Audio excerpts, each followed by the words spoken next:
and vibe. Soon as baby turn up, you know Buddha gon' turn up. Turn up, turn up, turn up, gon' turn up. Soon as baby turn up, you know Buddha gon' turn up. Turn up, gon' turn up. Soon as baby turn up, you know Buddha gon' turn up. Baby turn up, you know Buddha gon' turn up. Turn up, gon' turn up. Soon as baby turn up, you know Buddha gon' turn up. Gon' turn up. Let's start the show. What's good, sippers? It's your girl, baby, and over there is your boy, Buddha. And we are coming to you yet again with another live rendition of Sipping in Conversation. Hey, hey, sipping that conversation. Hey, so what y'all been doing? Yeah. Hey, look, check this out. We just been doing what we do, trying to get it together, cause it's a lot going on in today's world, huh? What was the highlight of August? Montgomery Brawl. Hey, just saying. What we had in July? What happened in July? Nothing? Something happened. 4th of July? 4th of July, he says. What happened in June? Juneteenth? Father's Day? That's his favorite day. He says Father's Day don't get enough of recognition. So, happy Father's Day in September. Huh? Oh, okay. Just saying. So what in the so-and-so is happening here? My bad. Buddha not sipping, but I'm gonna do it for the team. You got a recording? Just saying. I'm gonna drink. He gonna have to walk off to get him a drink, but Alright. How was your day? It was alright, man. I'm just chilling out here in these creeks. So I pulled a power move today. I You actually made. Oh yeah, we recording. This is happening. It's not how you do that. Oh man, this is exactly how you do it. This is how we live, baby. We live. You ain't gonna try me like that. So listen, y'all. I told Buddha I done went, got myself cleaned up, you know what I'm talking. Got my little lady parts all fresh and in the mud. And I was like, put your shoes on. We finna go. What happened? Put your shoes on. Cause we fixing to go. Okay. He came. And I took him to DeKalb Farmers Market. Yeah. Cause guess what your boy said? Your boy said he wanted to spend some time with the baby. And that's the baby with an I, not a Y. Okay? Alright. So, cool. How do you do that? We go shopping. I had a fine time. Came back a few coins short, but I enjoyed myself. And I'm happy about it. How you feel about it after the fact? I hate shopping, but I love baby. Cause what? Look at what he get to bring home. The infamous cinnamon stick. So it wasn't too bad. Just saying. Let's come on back. Come on back. Come on back to it. I'm back to it. Okay. Don't try to evade now. It's happening. We have to, because you out here to put me on. And cream soda. Cream soda. Point for baby. Yeah, point for baby. Oh, okay. Point for the baby. Yeah, that works on. All right, let's get it. Okay. I guess I get to pick the topic, right? All right. So, sip first. What you sipping on, baby? 1800 coconut with Fever Tree pink grapefruit. Oh, that's good. That's good. Clearly, y'all watched me do this. So it was Grand Marnier, and it was some cream soda, ice, and a cinnamon stick. It's a nice little drink. You seen how much I poured in now? More than he normally drank. Because it's Saturday, and I can do this. So.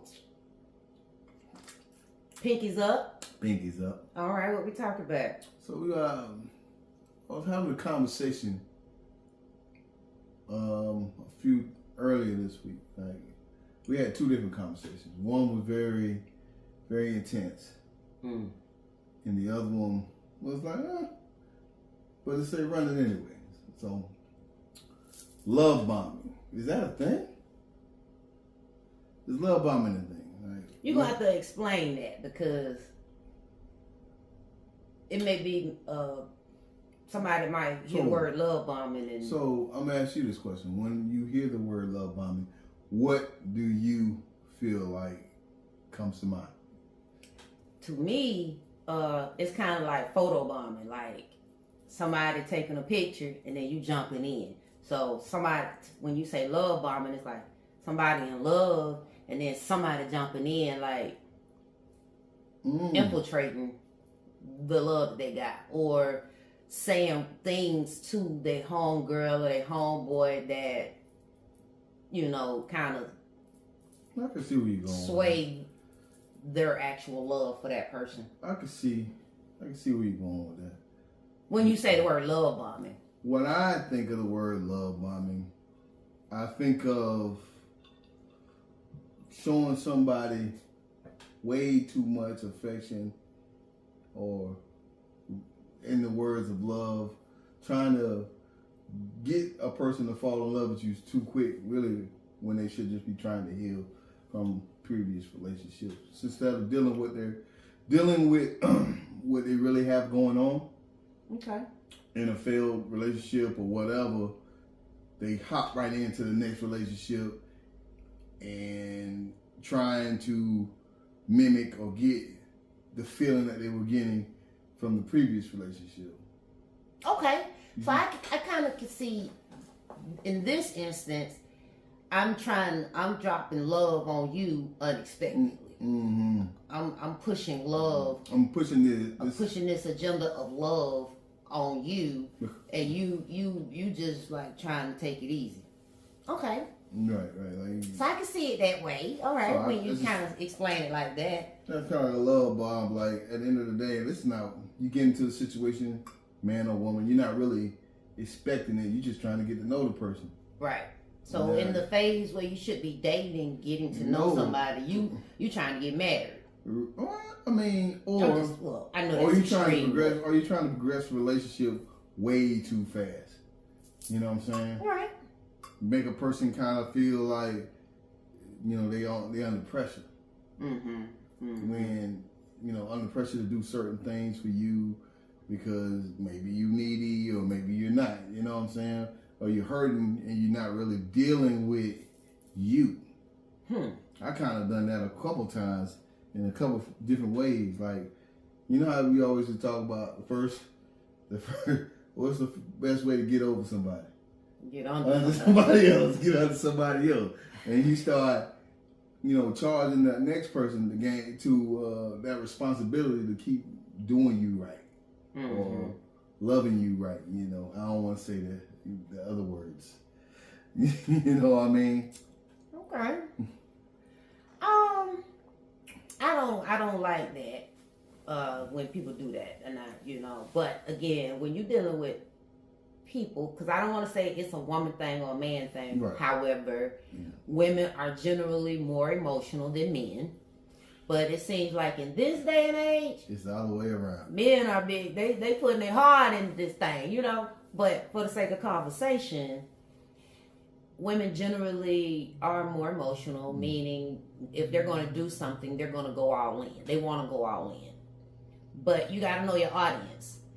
I'm a big proponent on knowing your audience in all aspects, okay? And if you met this person, let's just use example. You met a math teacher, and then you met a PE teacher. The commonality is that they're teachers. But one teaches math, one teaches physical education, right? So you can't speak mathematic terminology to a phys ed and same and vice versa, right? So, but y'all share a common goal, education, period. So when you start speaking certain specifics, you know, when you start doing specific things, you have to be mindful that the other person that's not their native language, if you will. So if I know that I'm a person that falls in love quickly, or I have a strong desire to be loved, then I should be like those are the type of people I should be attracting. Well, I get you. So what I would say to look out for these type of love bombers, some of the characteristics they are very affectionate in the beginning. When they get you to that point of you're starting to feel that way for them, then they flip the switch and they don't have that emotional stability to be able to maintain what they were trying to put out in the beginning. So they kind of fall off and lose interest quickly, or after they get you to that point. And then you're like, what happened? This so I thought this what you want. So what you're saying is they were more interested in the chase. Right. Boom. They got you where now you hip. Okay. I'm out. Peace. So you see what I'm saying? You gotta be mindful of the chasers. You're right.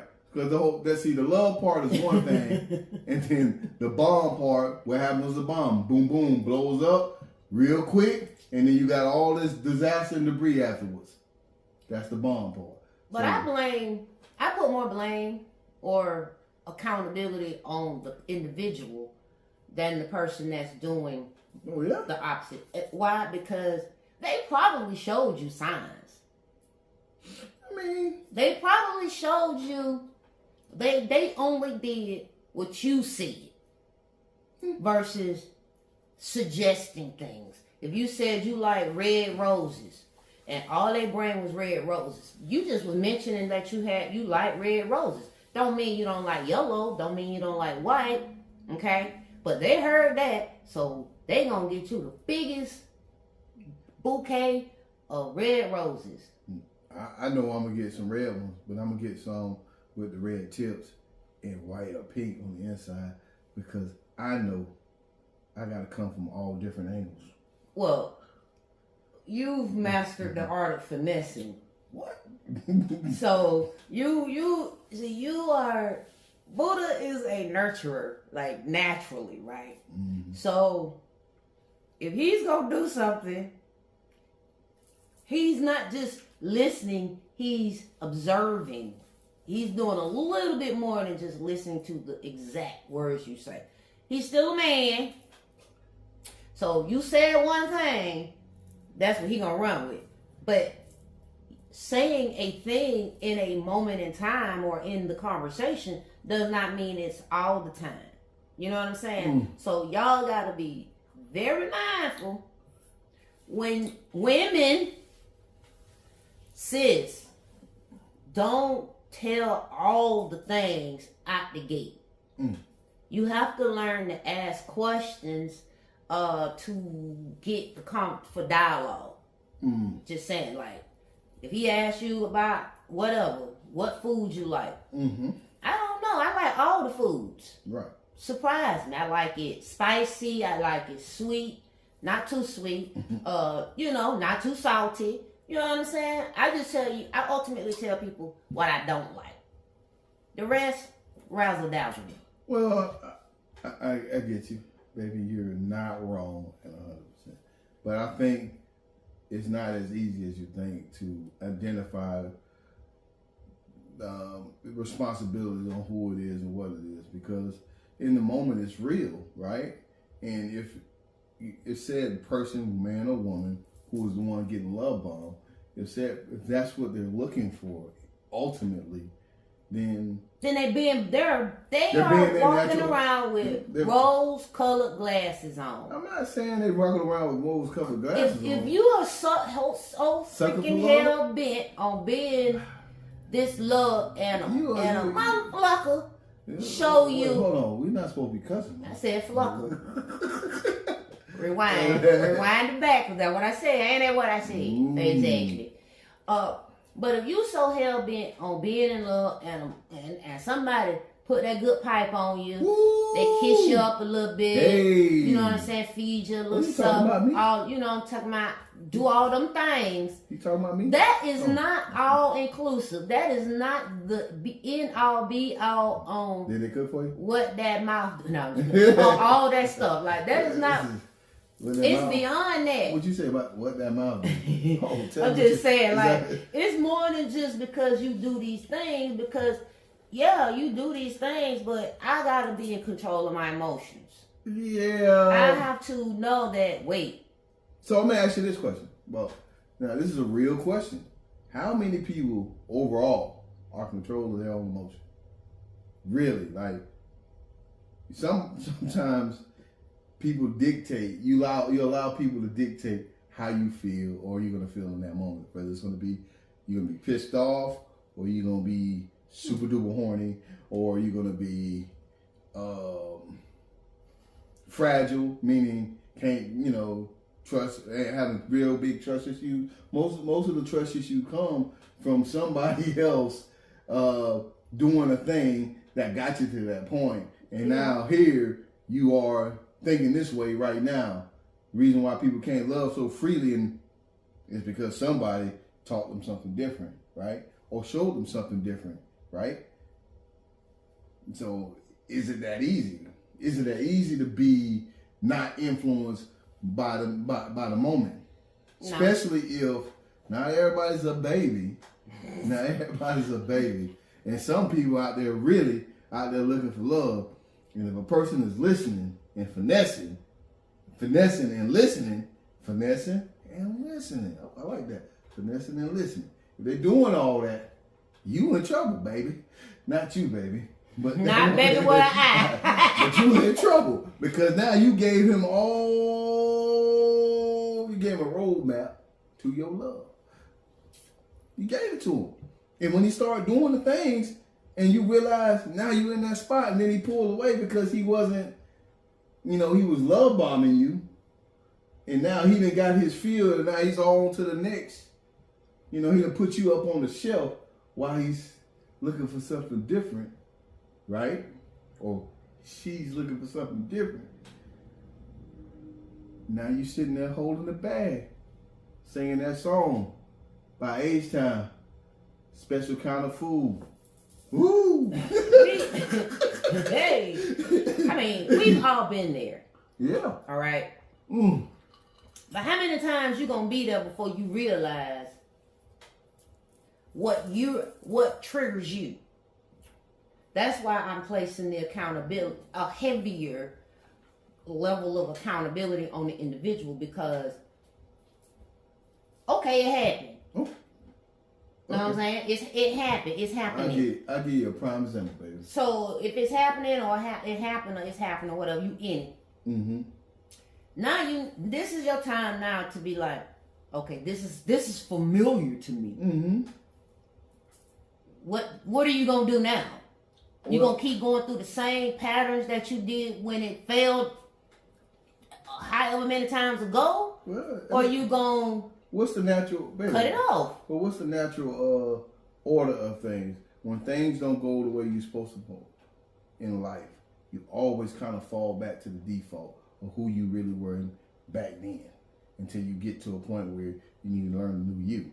However, I'm gonna give you a great example of a movie Well, love bombing was at an all-time high. A thin line between love and hate. My boy got up in there. Hello. What was his name? What was his name in the movie? Well, you know, Martin. He got up in there, slid in, gave the girl an I love you speech, and didn't realize this chick was crazy. Right? He didn't realize this chick was crazy. However, do you think it's his fault or do you think it's her fault? See, now on your end of the argument, you placing the blame on her. But the love bomber was Martin. So do you give Martin that responsibility and make it his fault? Or do you say, you know what? Was it Kim Whitfield? Was it Kim Whitfield? Well, it's her fault. Know thyself. Hold yourself accountable. Who's at fault in that movie? This is a perfect classic example of a love bomber meeting his alter ego match. It's crazy. But see, the key word is placing more accountability. Mm-hmm. I'm not saying both are not responsible. Okay, I can dig that. I'm not far from that. Especially when you are the love bomber and your intentions were only to manipulate and finesse. Get what you gonna get. Oh, okay. Now you dead wrong. Well, let me back that up. Oh, you back it up now. Oh, okay. Do you? Mm-hmm. Okay. But as I've said in previous shows, doing you does not omit repercussions. However they fall. So, second thing, we're gonna